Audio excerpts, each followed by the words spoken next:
లేచిన దగ్గర నుంచి వండుకోవడం, కడుక్కోవడం, తుడుచుకోవడం, ఎంత శుద్ధిగా ఉంచుకోవడం, ఎంత శుద్ధి చేసుకున్నప్పుడు కానీ ఏదో ఒక ఎక్కడో చోట లోపం, ఏదో ఒక వెలితిపాటు, ఏదో తెలియని దుఃఖం, ఏదో తెలియని వేదన, గుండెలో బరువు చెప్తుంది కదా. ఆ బరువుని ఎవరు తీర్చుతారు? ఈ భారం ఎలా పోయింది? నిజంగా దేవుని సన్నిధిలో అన్వేషించిన వాళ్ళకి నిజదేవుడు, సత్యదేవుడు ఆయన తెలియజేస్తాడు. హల్లెలూయా.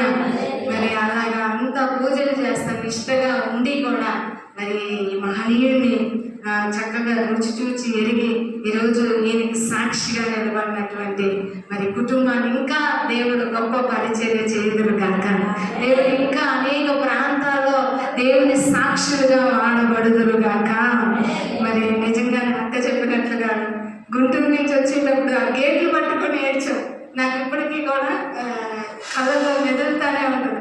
గుంటూరు నుంచి వచ్చేసేటప్పుడు నాన్న ఇచ్చింది నన్ను గుంటూరు కదా, అక్కడే ఉండి సేవ చేయాలని కదా, చదువును కూడా నేను పక్కన పడేసేసాను. చదువుకుంటా ఉంటుంటే నేను చదువుకోవాలన్నా నాకు పెళ్ళొద్దు, నేను జాబ్ చేయాలంటే లేదమ్మా దైవ సేవకులు మనకు దొరకరు అని చెప్పేసి, మనలో ప్రార్థనలు తక్కువ, మనం అనుకున్నప్పుడు రాదు అని చెప్పేసి నాన్న చెప్పి నన్ను కన్విన్స్ చేసేసారు. అంటే నేను చదువులో నుంచి మళ్ళా దేవుడి వైపుకి మళ్ళీ ఇచ్చేసాడు అనమాట.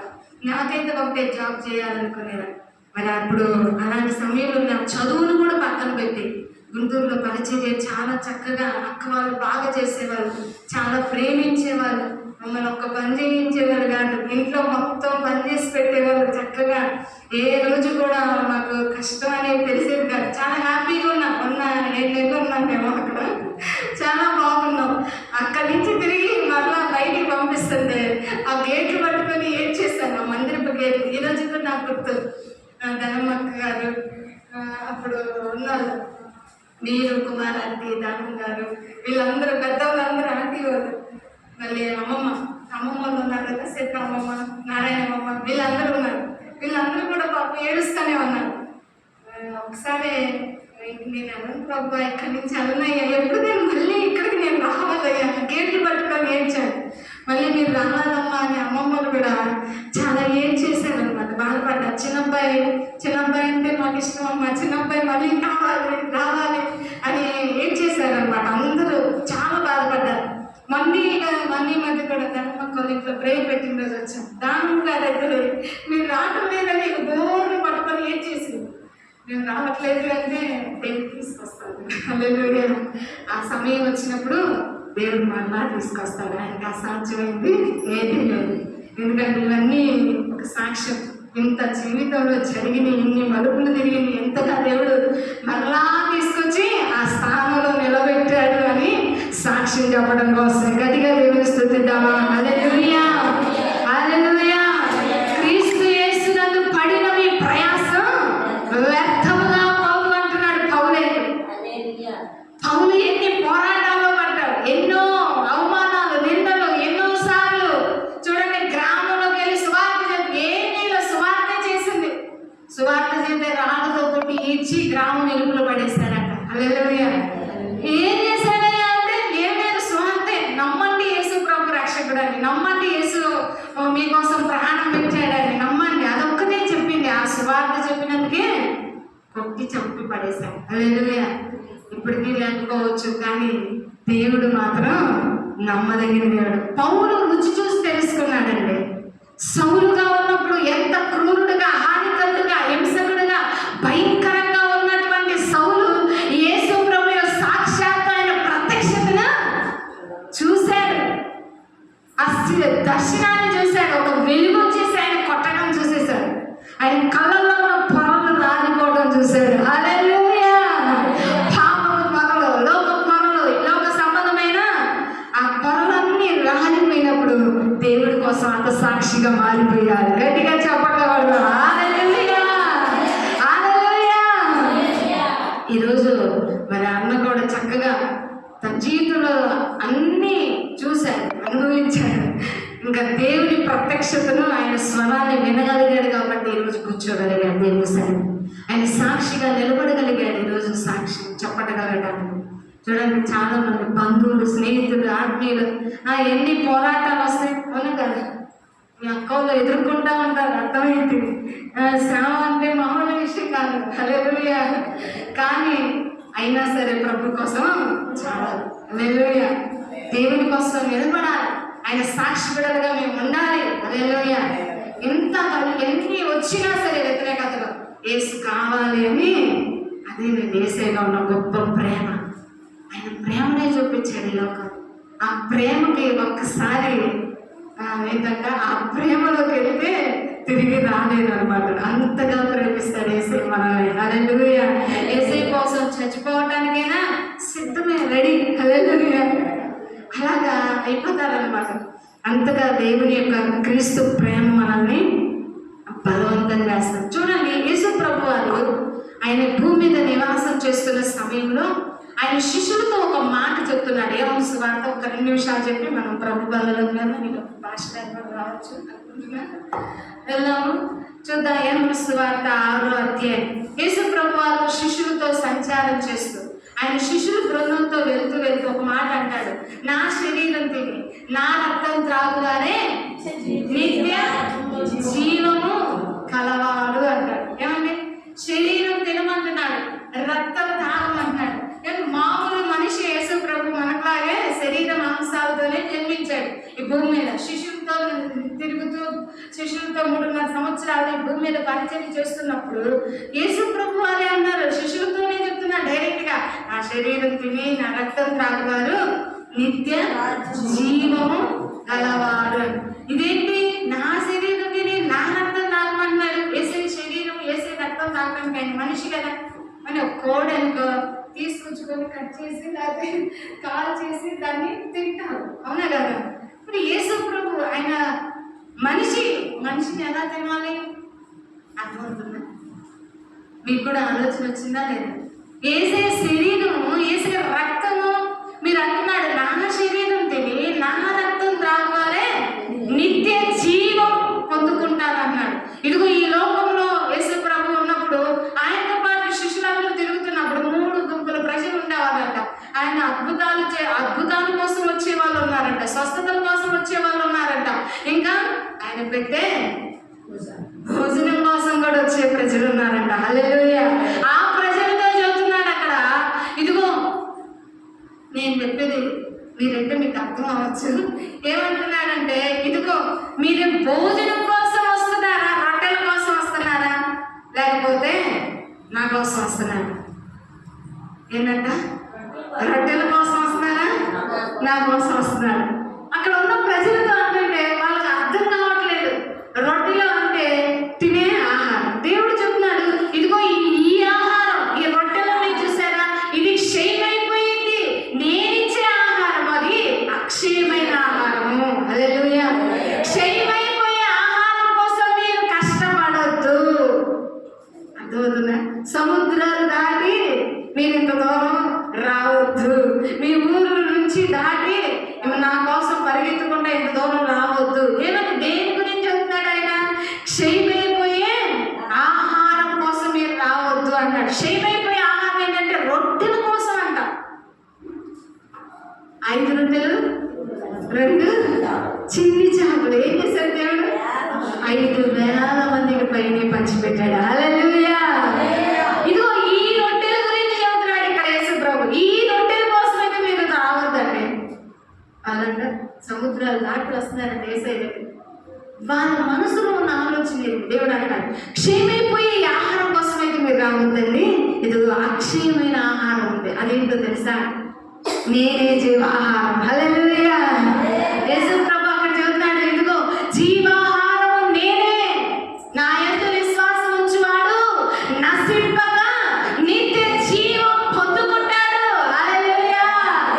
నా కోసం అయితే రండి, ఆహారం కోసం అయితే వద్దు, హల్లెలూయా. స్పష్టంగా చెబుతున్నాడు యేసు ప్రభు అక్కడ. ఆహారం అంటే అక్కడ రొట్టెలు పంచుతున్నారు.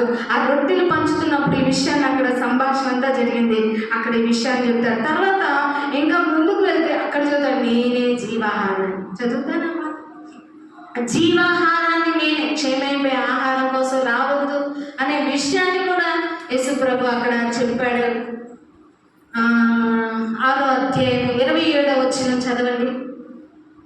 క్షయమైన ఆహారం కొరకు కష్టపడకుడు గాని నిత్య జీవము కలగజే ఆహారము, అక్షయమైన ఆహారం కోసం మీరు కష్టపడండి. హల్లెలూయా. మీరు కష్టపడి రావాల్సింది దేనికోసం అంటే అక్షయమైన ఆహారం కోసం, వాక్య ఆహారం కోసం, ఆయన శరీరం ఆయన రక్తాన్ని భుజించడం కోసం. నువ్వు కొండలు కోనలు ఇదిగో ఊర్లు దాటైనా సరే రావాల్సిందే. హల్లెలూయా. ఎందుకు తెలుసా? ఈ ఆహారం నువ్వు భుజిస్తే నిత్యము బ్రతుకుతావు. హల్లెలూయా. ఎప్పుడో చనిపోవాల్సిన వాళ్ళం, అక్క చెబుతుంది నా సాక్ష్యం, చచ్చిపోవాల్సిన వాళ్ళం. మా ప్రాంతం అందరం ఏమనుకున్నారు? ఇంకేదైనా పని అయిపోయింది చనిపోతాడు అనుకున్నారు. చనిపోవాల్సిన వాళ్ళం మేము. అయితే ఈయన బ్రతికించాడు. హల్లెలూయా. ఈ వాక్యము బ్రతికించింది, ఈ మాట బ్రతికించింది. ఈరోజు మనం బ్రతకాలంటే ఏం కావాలి? అన్నం తింటే బ్రతుకుతాం, జీడిపప్పు తింటే బ్రతుకుతాం, బాదం పప్పు తింటే బ్రతుకుతాం. ఏమంటే చెప్పట్లేదు. ఏం తింటే బ్రతుకుతాం? వాక్యం. హల్లెలూయా. వాక్యాన్ని ప్రతిరోజు మనం తినాలి. హల్లెలూయా. ఎట్లా తింటాం అంటే ఏంటి? అది ప్రతిరోజు వాక్యాన్ని ధ్యానించాలి. వాక్యాన్ని చదవాలి. చదవడం రాకపోతే వినాలి. హల్లెలూయా. చదువు వచ్చిన వాళ్ళ దగ్గర కూర్చొని నేను అమ్మ చదువు అని చెప్పి వినాలి. హల్లెలూయా. ప్రతిరోజు ఈ వాక్యం వింటున్నప్పుడు, చదువుతున్నప్పుడు ఈ వాక్యం నిన్ను బ్రతికిస్తుంది. హల్లెలూయా. అదే ఇక్కడ చదువుతున్నాడు. ఇదిగో అక్షయమైన ఆహారం కోసం నువ్వు కష్టపడు. దీనికోసం నువ్వు కష్టపడాలి. ఈ వాక్యం కోసం నువ్వు కష్టపడాలి. ఈ వాక్యం ఎక్కడ దొరికిందా? ఎంత దూరమైనా సరే ఈ వాక్యం కోసం నేను పరిగెత్తుకుంటా వెళ్ళి వినాలి. హల్లెలూయా. హల్లెలూయా. అందుకే ఇక్కడ చదువుతున్నాడు కదా. ఇంకా కొంచెం ముందుకు కిందకు వచ్చినట్లయితే ఆయన అంటాడు, అసలు ఆ ఆహారం మాకు ఎక్కడ దొరికింది? అక్షయమైన ఆహారం ఏంటో మాకు తెలియదే. ఏమండి శిష్యులు అనుకుంటున్నారు యేసు ప్రభు చదువుతుంటే, ఆహారం ఎక్కడ దొరికింది? అలాంటి ఆహారం మాకు ఎట్లాగా అని అంటే యేసు ప్రభు నేనే జీవాహారాన్ని. హల్లెలూయా. మళ్ళీ వాళ్ళకి డౌట్ రాకుండా ఏం చెప్తాడు? నేనే జీవాహారం. మళ్ళీ ఎక్కడికెక్కడికో వెళ్ళమాకండి. శిష్యులు ఎలాంటి వాళ్ళు? మనలాంటి వాళ్ళే. శిష్యులకి పాపం ఏం తెలియదు, చదువులేదు, విధి లేదు, పాపలు మనకులాంటి వాళ్ళే. చేపలు పట్టుకునేవాళ్ళు, మనకులాగా పని చేసుకునేవాళ్ళు. వాళ్ళకి తెలియదు ఆహారం ఎక్కడుండిద్దో, అమ్మ ఏంటి అది ఎక్కడ తెచ్చుకోవాలా, మనలాగా ఆలోచన చేసి ఉండొచ్చు. హల్లెలూయా. అందుకని వాళ్ళ ఆలోచన ఎరిగిన దేవుడు ఏమన్నాడంటే, అయ్యా మీరేమి దానికోసం వెతకవసరం, నేనే జీవాహారం. హల్లెలూయా. హల్లెలూయా. జీవాహారం ఎవరంట? యేసయ్యే. ఎవరంట? యేసయ్యే. అదే చెబుతున్నాడు ఇక్కడ. జీవాహారము నేనే, నన్ను భుజించువాడు, నా ఎందుకు వచ్చేవాడు. చదువుతారా మనం? చూడండి 35లో ఉంటుంది. అందుకు యేసు వారితో ఎట్లనెను, జీవాహారము నేనే, నా యొద్దకు వచ్చువాడు ఏ మాత్రము ఆకలి కానాడు. హల్లెలూయా.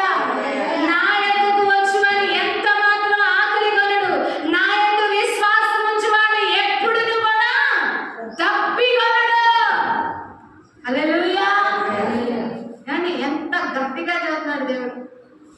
జీవాహారం నేనే, నా యొద్దకు వస్తే నీకు ఎప్పటికీ ఆకలి అవదమ్మా, నువ్వు ఎన్నటికీ తప్పిక అవదమ్మా. యేసు ప్రభు వారు కొండ మీద కూర్చొని ప్రసంగం చేస్తుంటే ఎన్ని రోజులు చేశాడు ఆయన?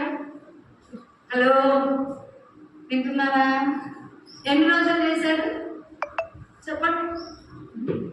కొండ మీద ప్రసంగం ఎన్ని రోజులు? వాళ్ళు అన్నం తినలేదు, నీళ్లు తాగలేదు. ఎన్ని రోజులు? 3 రోజులు. చెప్పలు కొడదాం దగ్గర. హల్లెలూయా. హల్లెలూయా. మనం 1 గంట లేట్ అయిందనుకో లోపల ఏమవుతుంది? ఏమండి ఇక్కడ దేవుడి వాక్యం చెబుతుంది, నన్ను తింటే నేను జీవాహారం, నా ఆహారం తింటే నీకు ఆకలి అవ్వదు, తప్పిక అవ్వదు. హల్లెలూయా. మనకైతే అబ్బా ఆకలి అవుతుంది, టైం అయిపోతుంది, ఎప్పుడు ముగిస్తారబ్బా. మళ్ళీ టైం ట్యాబ్లెట్ వేసుకోవాలి, లేట్ అయిపోతుంది. ఏంటంటే ఇంకా కొంచెం ఆలోచన చేస్తే బాగోని పరిస్థితి, ట్యాబ్లెట్ వేసుకో. నీ ఆలోచన అంతా కూడా ఈరోజు దేవుని మీదకి వచ్చినట్లయితే దేవుడు ఏమన్నాడు తెలుసా? ఒకవేళ టాబ్లెట్ కన్నా పవర్ఫుల్ దేవుని వాక్యం. హల్లెలూయా. అది వేసుకుంటే నీకు తగ్గితో తగ్గదో నాకైతే తెలియదు, కానీ దేవుని వాక్యం చెబుతుంది కదా, ఖచ్చితంగా నువ్వు బ్రతుకుతావు వాక్యం వినటం వల్ల. హల్లెలూయా. ఈ వాక్యాన్ని నువ్వు అనుదినము భుజించటం వల్ల, వాక్యాన్ని ప్రతిరోజు నువ్వు ధ్యానించటం వల్ల, ఈ వాక్యాన్ని ప్రతిరోజు కూడా నువ్వు అన్వయించుకొని ఈ వాక్యాన్ని పదే పదే నీ నోటితో పలుకుతున్నప్పుడు, నీ నోటితో ఒప్పుకుంటున్నప్పుడు దేవుని మాటని, హల్లెలూయా. యెషయా గ్రంథం 59 ఎప్పుడు చదువుతూ ఉంటాను నేను. ఏమని చదువుతాను చెప్పండి? ప్రభు నా కోసం ఆయన చనిపోయాడు, నేను పొందవలసినటువంటి శిక్షను ఆయన భరించాడు. అందుకనే యేసయ్య పొందిన దెబ్బల ద్వారా, ఆయన పొందిన గాయాలలో నాకు స్వస్థత, ఏనా స్వస్థత చెప్పాలి త్వరగా. ఉందా లేకపోతే స్వస్థత కలిగిందా లేకపోతే కలగాల? హల్లెలూయా. ఆల్రెడీ చేసేసాడు ఆయన సిలువ యాగం. ఇంకా సిలువలోకి వెళ్ళనప్పుడు కాదు, పేతురు పత్రికలో ఉంటది, ఆల్రెడీ స్వస్థత ఇచ్చేసేసాడు. హల్లెలూయా. స్వస్థత కలిగింది అని నమ్మమంటాడు, విశ్వసించమంటాడు. అదేంటి నమ్మితేనే జరిగిందా అంటే ఖచ్చితంగా జరిగింది. హల్లెలూయా. నమ్ముటని వెళ్ళైతే నమ్మువానికి సమస్తము సాధ్యమే కదా. నాకు అసాధ్యమైంది ఏదైనా ఒకటా మార్గమా ఉందా? చనిపోయిన నీ తమ్ముడు బ్రతుకుతాడా? బ్రతకడా? తప్పు పడతాడా? తాజాగా ఉంటాడా? విశ్వాసం ఎవరి మీద ఉంచమన్నాడు? నా మాట మీద ఉంచు. హల్లెలూయా. మాటకైతే విశ్వాసం కలగట్లా, మరి ఏమంటే ఏం చూపిస్తాడు ఆయన తమ్ముడు సమానం దాయ. హల్లెలూయా. తీసుకెళ్ళి